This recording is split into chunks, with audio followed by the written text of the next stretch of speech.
what would you say for person that is not entrepreneur, they're more focused on working for certain companies. So what would be advantage to look at the branding? What other information we can get from personal branding? Well, for me, it would always be a sense of aligning yourself. The first thing would be aligning yourself with the company values. Do you agree with them? Their mission statement as well, the about us section, the work culture, that is essentially how you're going to be the first step in regards of environment. Because Chris, I'm sure you're aware that no one thrives in an environment where they're constantly highly pressurized. They feel like they're not valued. They feel like they don't make any, as in no one cares about them. You want to work for someone who you feel like, I'm being recognized for the things that I'm doing. Any innovative solutions that I come up with, they are giving me credit, and that's essentially where it's at. So that would be the first thing that I would say to them. The second thing that I would say is competencies. So rather than consistently looking at a company, okay, I'm going to give you an example, right?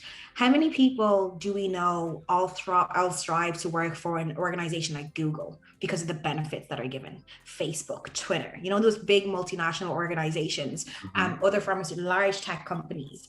A lot of people strive because their culture, that's what they want. But I always ask them, what is it that you're doing in that organization? So you're already looking at all the things that you are going to receive for working there, but what are you contributing? And that's why you need to look at your competencies, aligning yourself with the job title itself, especially in regards to selling yourself to an employer. And that's how you can assess, is this the right job for me? I think we need to stop doing this thing of like a job is something that I go and I do, that kind of way. How can you improve on that job? How do you contribute to the mission statement of the organization would be the first point for me. And that's essentially where it's always going to be, understanding the product or the service that you're going to be selling. How can you use your skill set that you already possess to continue to basically work towards that mission statement? That's another thing that I would look at. And that isn't necessarily tied to values. It's more tied about your work ethic. Is this something, your skills, do you see yourself being able to sell this product? Or do you see yourself being able to work on the financial aspect of it? No matter where you are in the organization, your part essentially is to contribute and to work towards that mission statement, that goal, the strategy, and that's where it's really important. And that's where I'm like personal branding. So if you are going to position yourself to sell to an employer, it's your skill set you need to focus on.